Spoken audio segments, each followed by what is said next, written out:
exchange nabonye hagati yawe na Minister Olivier byari ibiki? Interested kumenya uko nayo ukurikiranye nkagerageza kureba ikibazo kirimo nkakibura. So now I want you to mbere yo kumbaza banza unsobanurire menye ibyabaye niki. Murakoze nyakubahwa Perezida wa Repubulika. Ikibazo cyabaye ko ntazi igifaransa neza ku rwego nyakubahwa Minisitiri yumvaga nkwiye kuba nkiziho.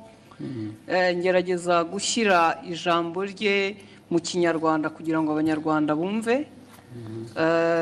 Aje kunsubiza ko ntabikoze neza. Hari ku cyumweru yakosoraga Ikinyarwanda ni ukuvuga ngo hari message yari yanditse cyangwa ubutumwa mu Gifaransa. Asubiza yavugaga kuri issue ya Kongo, hari abo yari ibyo yasubizaga tugerageza gushyira mu Kinyarwanda. Ngira ngo ntitwabivuga neza nk'uko Igifaransa kibivuga tugenekereje. Ariko se kuvuga neza hari icyo mwanyuranyijeho se cyo yavugaga? Ntabwo twakimenye kugeza ubu kubera ko ndavuga isi ushobora kubana yaravugaga ikintu mukagisobanura mu buryo butandukanye n'ibyo yavuze. Ubwo ni nko kuvuga ngo mwavuze ibyo atavuze, ariko hari no kuvuga ibyo yavuze wenda mu rurimi we yumva rudahagije. Biratandukanye. Yego. Icyo cya kabiri igihe nta kibazo mbonamo kuba wavuga ibyo navuze ngiye Minister nabi Minister nabi ko tubaze. Murakoze Your Excellency. Ntabwo byari ikibazo cya protocol, ntabwo byari n'ikibazo cyo gusubiza Minister nabi. Nge nta kibazo nari mbifiteho. Ikibazo ni content. Nari navuze bijyanye n'inama yabereye i Nairobi ya Africa Fraud Summit twari twagiyemo. Tujya ku substance nyine quickly. Kuko guverinoma ya Kongo yaravuze yuko ngo mu nama ngo bavuze ko u Rwanda rwabateye bakabibwira bari mu nama, kandi iyo nama ntabwo Perezida wa Kongo yari ayirimo, yaje irangiye bazanye umukandida wabo muri francophonie. So abanyekongo ibyo bavuze nibyo bitari byo. Hanyuma ndabivuga muri tweet mu Gifaransa mbabwira ko ibyo bintu mwavuze ko abanyekongo ibyo bavuze atari byo. Hanyuma rero mu kiganiro na Scovia barimo bagerageza gusemura, barabiquestioninga byose. Bande ibyo navuze barabiquestioninga yuko muri ikiganiro Scovia n'abandi banyamakuru basangiye stage muri Mama w'u Rwagasabo. Hanyuma baranavuga yuko bavuga yuko ibyo navuze ahubwo bagiye kubibaza umuhanzi witwa Sherry Silver wari watumiwe ngo aze muri party yagombaga kuba after the meeting ya Africa Fraud Summit. Ku buryo navuze yuko bitanakwiye yuko ariko ibyo bavuze bitajyanye n'ibyo bavuze ni ibiki? Nibyo ngibyo byuko Kongo yanenze u Rwanda mu nama kandi Kongo Perezida wayo ataranahari. Ibyo nibyo navuze bo baranabiquestioninga. Baranabiquestioninze cyangwa babiripotinze ku buryo butari bwo. Babiquestioninze ibyo navuze. Bavuga ko ahubwo baza no kubaza umuhanzi. Babiquestioninze bavuga ko ibyo wavuze bitari byo nicyo cyangwa ko bitari byo, ko bitumvikana, ko ahubwo baza kubaza uwo muhanzi ko ari wewe uza kubisobanura. Ikitarumvikanaga ngo nikize. Nibyo nanjye nibaza kuko ibyo navugaga byari clear, kuko Kongo yavugaga ko ngo batunenze ko mu nama ya Africa Fraud Summit kandi Kongo itari nahari. Baraje ariko ibyo ni Kongo yabivuze. Ibyo ni Kongo yabivuze, ngewe ndabinenga muri tweet mu Gifaransa. Hanyuma ahubwo bo barananenga bavuga ko bidasobanutse ibyo ndimo mvuga. Bitasobanutse meaning what? Ko ibyo mvuga nenga Kongo ko bitari clear, kandi ari nge wari uhari muri iyo nama. Ibyo navuze byari bisobanutse kandi ari ikintu kimisinga aho ngaho ntumva neza. Bakwandika bavuga ngo ibyo bavuze si byo, bavuze ibyo bo kuri bo bakuvugiye ibyo wavuze se bitari byo. Oya, barabiquestioningaga yuko ibyo mvuga bitumvikana.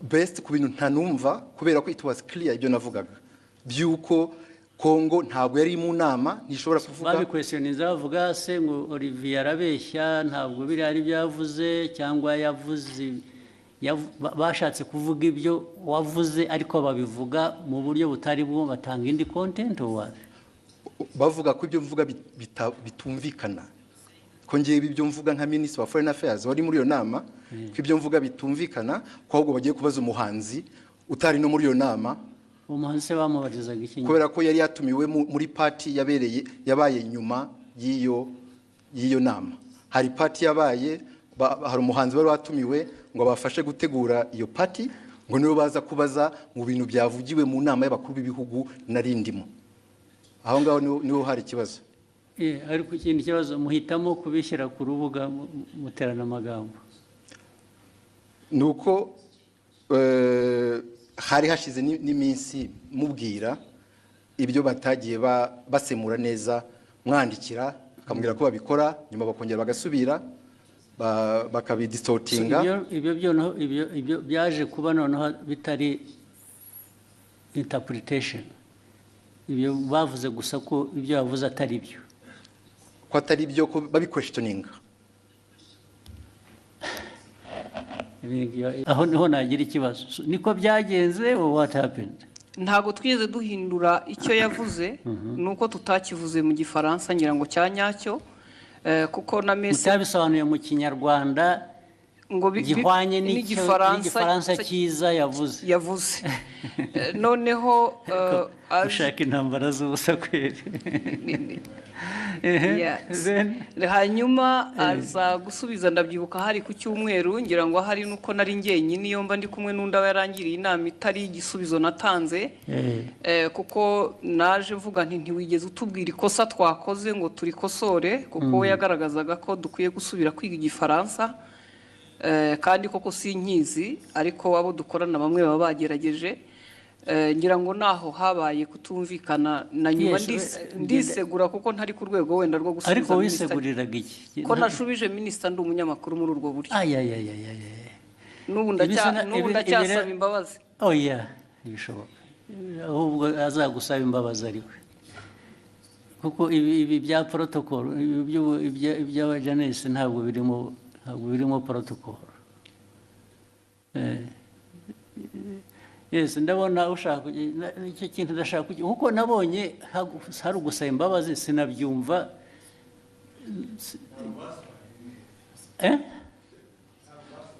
ubu ngubu nimuva ugenda ugasobanura ibintu navuze cyangwa nashubije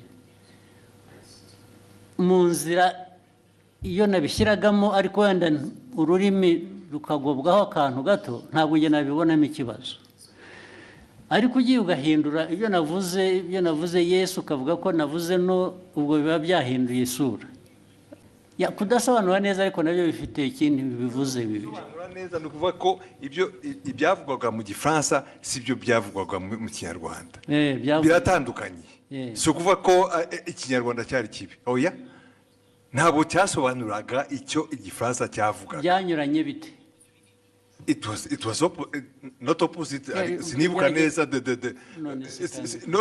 ariko icyo gihe twarabibonye twese tuti niba mutazi igifaransa nta mpamvu yo gukomeza kuvuga mu kinyarwanda mwihimbira ariko ubwo namwe mwagiye mu rurimi gusa ntimwareba content njye ndashaka kumbwira content nyakubahwa unyemereye buretse content nuko cyanyuranyijeho ni iki yavuze iki ku buryo kinyuranyije n'icyo undi yari yavuze aho izo mvi zanjye zintaye mu gihe kuko no ariko icyo nibuka icyo gihe kuko twese twabibonye icyo Minister nta makosa yakoze avuga ati hari ibyo gihe navuze mwebe musobanura mubwira abanyarwanda ibitari byo yes ariko ntabwo wavuga utyo gusa utavuga ibyo ari byo nawe muri aka kanya mu mbabarire nizo urabivuga n'imbaraga ukagira ngo kuko hari substance hari na form hari content na form content ya misrepresentinze ni iyihe ariko the form bijyanye na language bishobora kuba bitari uko bikwiye kuba bimeze cyangwa uko byumva ariko did it change the content? Yes. Uravuga yes, nakubaza ntabwo ubizi. Nibyo nibuka, ariko na minister nawe arahari. Of course, n'ubundi iyo umbwira nkabaza minister na mbere hose. Yes, minister. Tubwire. Very important kuri jye nabonye abantu bahereka. Ariko nta protocol iri mu bibi bintu. Nabonye hari wasubiza ngo it is very intriguing. What is it? Nyakubahwa, murakoze kongera kumpa umwanya. Abandi mwari kumwe icyo gihe ni bande mbese? Ni abanyamakuru dukorana, ntabwo bari hano. Twari mu kiganiro dusangira amagambo magufi turebe turangize. Icyabaye, leta ya Kongo yavugaga ko bari bahari nk'uko nyakubahwa minisitiri yari yabavuguruje, nawe akavuga ko batari bahari. Noneho mu kiganiro kuko abari talk show atari kuvuga ngo turasoma amakuru kwa kundi twihuta. Ni ikiganiro mwakora? Twagana ikiganiro, noneho tubiteramo urwenya, turavuga tuti se ko tutariyo nk'abanyamakuru, Kongo ikavuga ko ihari, u Rwanda minisitiri akavuga ko adahari, turaza kubaza uwo muhanzi twabonye we yaranahara tubwira ngo yarashinzwe protokole kuko yagaragaye yifotoza muri iyo nama na perezida w'Ubufaransa ari nawe. Mwibaza ngo noneho icyabaye niki? Twibaza ngo niki, tubavuga tuti turaza kubaza uwo niwe utari ku ruhande rwa Kongo ntabe na minisita ashobora kutubwira ko yamubonye cyangwa atamubonye. Tubivuga dutyo turagenda. Nyakubahwa Perezida wa Repubulika ngira ngo ikibazo cyaje kuba ubwo nyakubahwa minisita yazaga kuri Twitter akoresha imvugo igira iti Madame Scovia, Mutesi, ikiganiro cyanyu kiratera urujijo mu Banyarwanda. Inyandiko yanjye yanditse mu rurimi rwumvikana. Ubutaha muzashaka umunyamakuru uvuga neza Igifaransa asemura inyandiko nk'iyi uko bikwiye mbere y'uko muyiganiraho. Nibiba ngombwa muzabaze. Ariko urumva mwese mugira ngo mufite muzambaze, sorry. Uretse mufite ikibazo. Olivier ko avuga, uko minisita avuga, ni nkaho bavuze ngo ibyo yavuze asubiza ko abanyekongo batari bahari. Mwavuze ko ni nkaho muvuga ngo abanyekongo bo baravuga ngo bari bahari, wowe uravuga ngo ntibari bahari. So nibyo byateye urujijo. Yego. Okay? Ntabwo byaba ikibazo cy'Igifaransa rero cyangwa Ikinyarwanda. Kuko niba uvuga ngo mu inama ntabwo bari abantu bari bahari. Okay? Then wowe ukavuga ngo minisitiri ibyo avuga ntabwo ari byo, bariya baravuga ngo bari bahari, minisitiri aravuga ngo ntibari bahari. Icyo kikaba aricyo kiba ikiganiro, ntabwo ari ikibazo cya interpretation. Ni ikibazo cyo kuvuga ngo abantu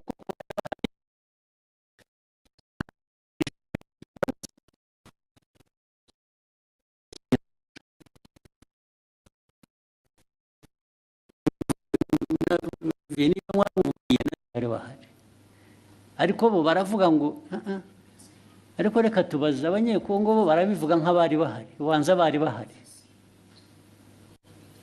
So meaning barashaka kumenya niba wowe ibyo wavuze ko batari bahari ari byo. Ntabwo ari ikibazo cya interpretation ya language. Biri he aho ngaho? Ni ikibazo cyo kunyomoza kuvuga ngo minisita yatubwiye ko abanyekongo batari bahari. Reka tubaze uriya muntu wundi wari uhari tubwire ko kuko abanyekongo batari bahari. Ntabwo ari ikibazo cy'Igifaransa cyiza cyangwa kibi. Ni ikibazo cyo guhakana icyo wavuze in whatever language you said it. Sinzi niba mubyumva.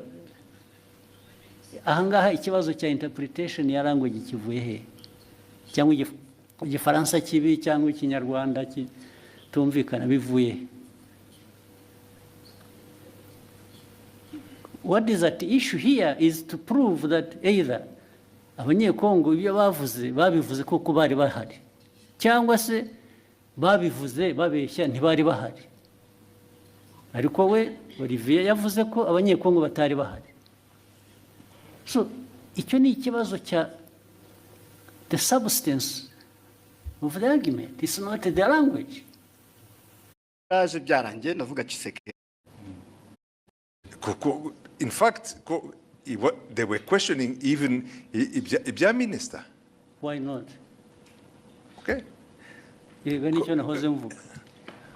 Why can't the minister's statement be questioned? No, okay, why not? Fine, let's take it. You question the minister. Fine. So,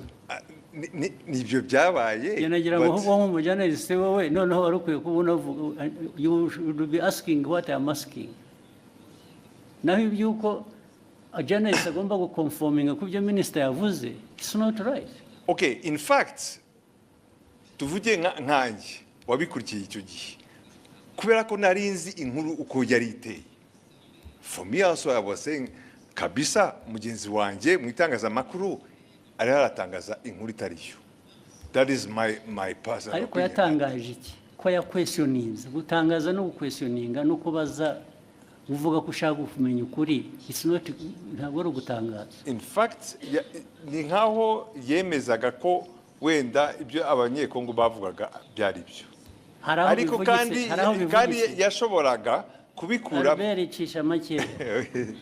haraho ya byanditse muri iyo language, haraho ya questionings byaba mu cyongereza mu gifaransa cyangwa mu kinyarwanda. Je uko ni minister avuze ibintu wari uhari nk'umunyamakuru nagendera kuri ibyo ngibyo.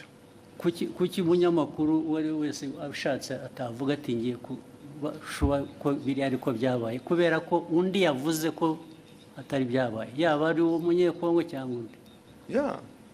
So ishu ni iyihe none? Ubwo we Olivier wumvaga ikibazo ari iki? Mwagiye mu mpaka z'iki ko noneho bigenda biba even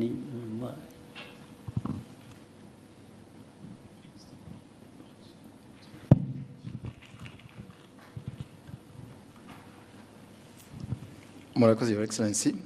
Byatangiye kuri ishu yo gusemura mu kinyarwanda kuko bari mu kiganiro nk'abanyamakuru bane uko bagendaga basoma iyo tweet mu gifaransa bagerageza kuyisemura ariko bayisemuye banyuranya n'iki specifically. Ndashaka ko tuba specific bikava mu bintu bya rusange gusa.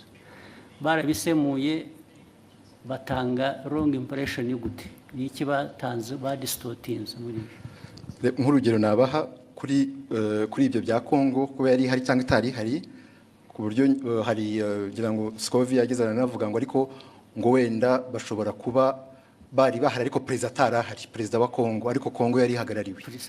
Kandi njye navuze yuko the chair was empty kandi byari byo. Chair ya DRC nta muntu numwe wari uriho, nta n'abantu bari bariho. Fine. Kubera ko wavuze akavuga atyo icyo wajyaga kumusubiza ni ukumubwira ngo no actually nta n'umwe wari uhari gusa izindi ntambara zasubiza n'iki. Nibyo nari navuze muri iyo tweet yuko the chair was empty. Ariko erega nta muntu wowninga facts cyangwa ukuri ngo iyo yavuze nta ugira icyabaza wabivuze ni nabyo ariko somebody expressinze ko ashaka kumenya ko ibyo ari byo. What is wrong with that? Ikibazo cyari nuko it was even questioning a fact. It was not even my opinion. It was a fact. Questioning what? No, it was your opinion much as it was a fact. Kuko niwe wari wabizanye.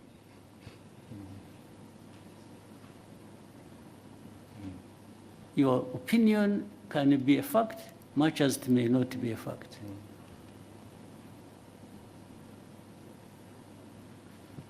Your opinion is not always a fact.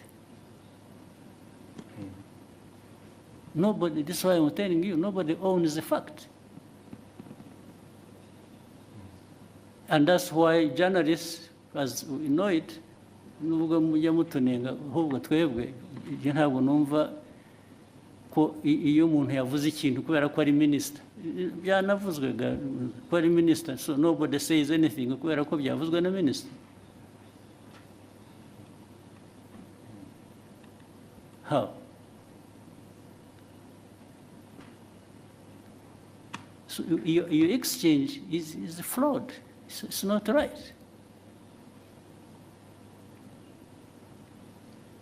You didn't even, if you really wanted to act even as a minister, you wouldn't have had this exchange like the way you did.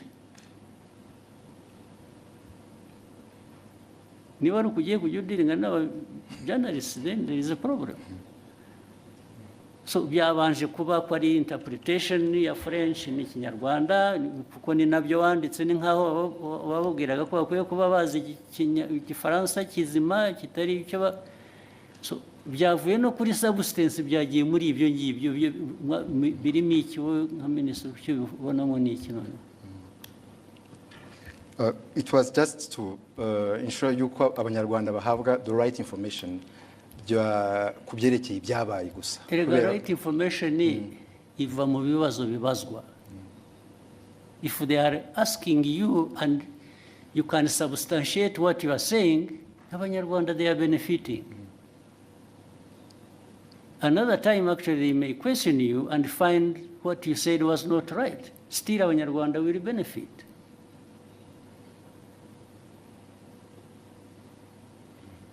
Because Olivier does not have a monopoly of facts. Do you? No, I don't, sir. Hey, so.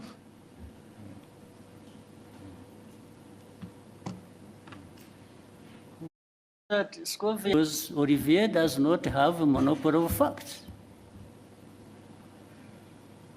Do you? No, I don't, sir. Hey, so.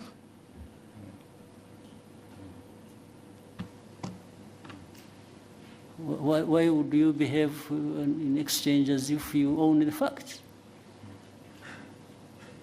Na Albert wagusapotingaga bimura namubaza ko bati nabyibagiwe ati ntabwo numva mbizi, ubwo se what is the argument?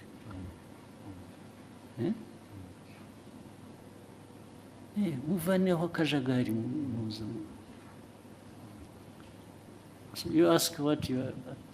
Actually, what concerned me, why I raised it, I saw him her apologizing, and I thought she didn't have to apologize. Apologize for what?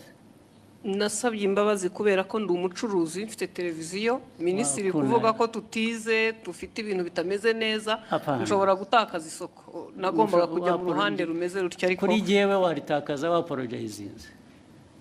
When you apologize, there was absolutely no reason to apologize. None. In fact, Olivier, minister should have apologized to have even himself gone into exchange with the journalist over this nonsense.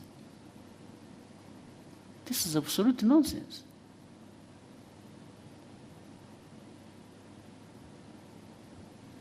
Okay, go ahead. Murakoze nyakubahwa Perezida wa Repubulika, ni Scovia Mutesi nyine inkorera mama rwa Gasabo.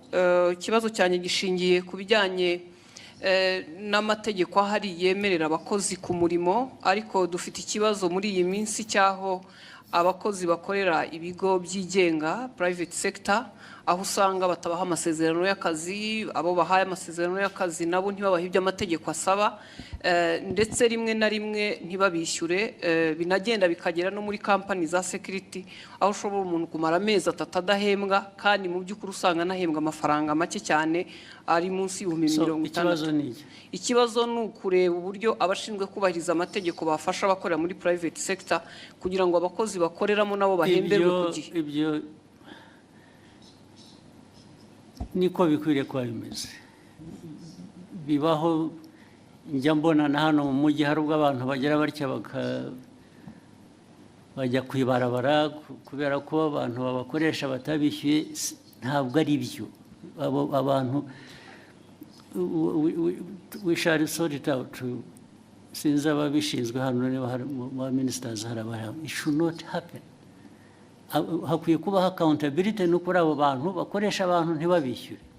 It has been happening several times. Bimaze iminsi bibaho.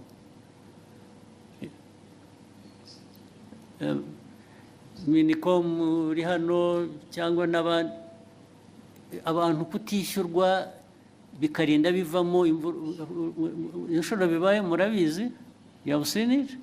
Minister of Local Government mwarabibonye bibaho cyane.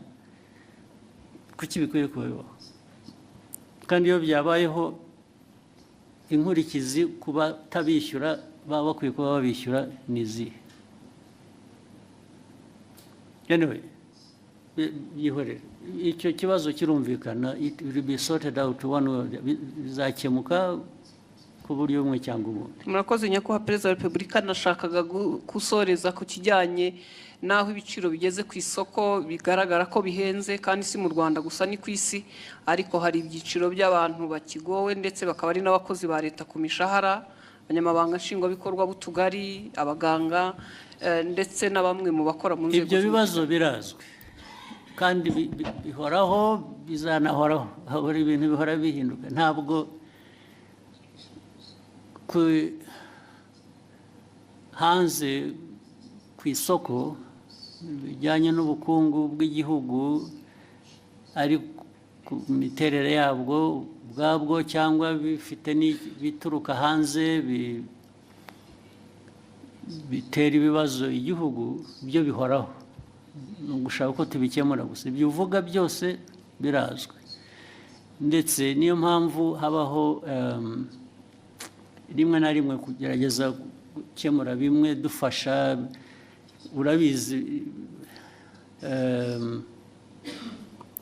iyo ubona leta ifata ibyemezo igatanga subsidies mu Kinyarwanda ni iki? Nkunganire.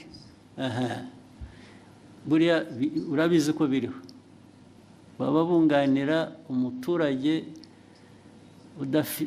bazi ko nabo kandi ntibamwunganira bihagije, bamwunganira bijyanye n'ubushobozi, kuko hari ubushobozi igihugu kiba gifite kikunganira abantu uko gishoboye cyabitanga byose. Ibyo rero uvuga byo rwose birahari. Urebe mu gihugu hari ibijyanye igiciro cy'ibintu byose n'igiciro kigenda ku ifaranga wagujije, cyangwa ibijyanye n'ibiciro ku masoko by'ibyo kurya, urabizi ko byazamutse. Byose ibyo bibazo birahari.